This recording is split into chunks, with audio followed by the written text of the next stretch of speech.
Welcome to the third and final part of your pre-mission briefing, and crucially, the one that deals with your operatives being shot at. Before you begin, be sure to watch the first two parts to learn about your operatives' capabilities and the initial phases of the game. Then, you'll be ready to enter the firefight phase.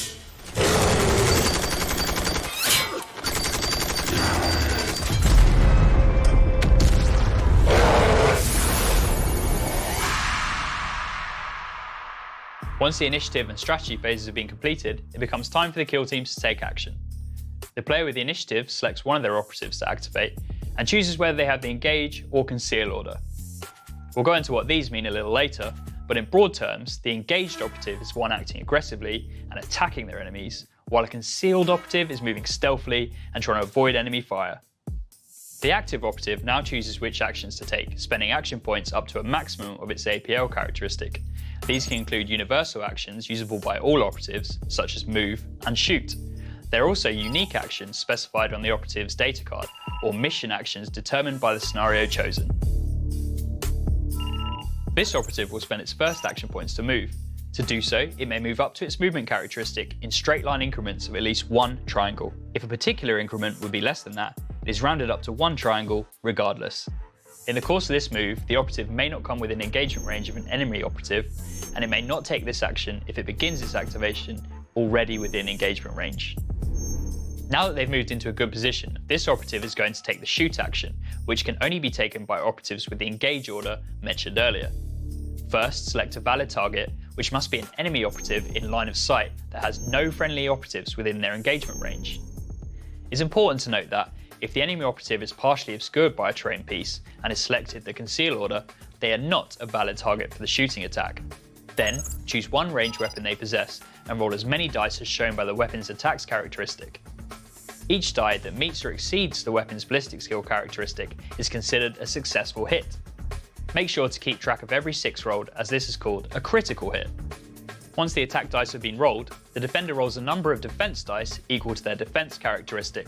And much like the attack roll, any results that meet or exceed their save value are successful, with rolls of a 6 being critical saves. Now, the defender expends their successful saves to each cancel out one of the attacker's successful hits, with 2 normal saves or 1 critical save required to cancel out a critical hit.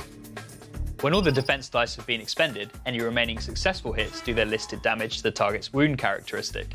All normal hits inflict the weapon's normal damage, while critical hits instead inflict the weapon's critical damage.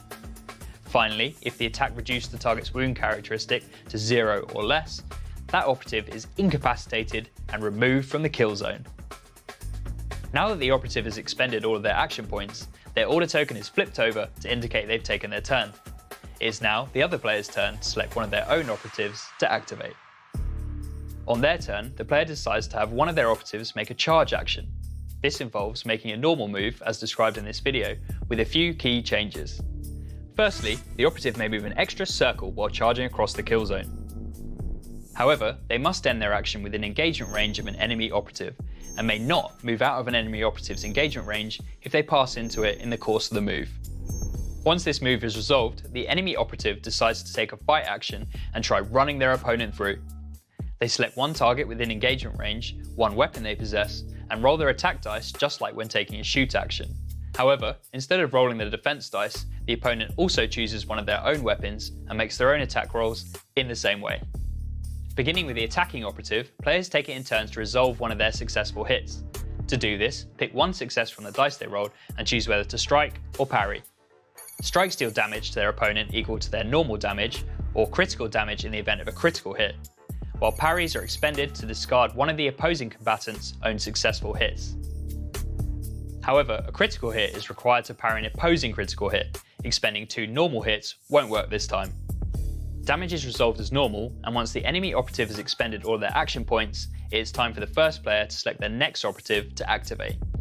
Continue alternating activations, and once no more ready operatives are left, the turning point ends and a new one begins from the initiative phase.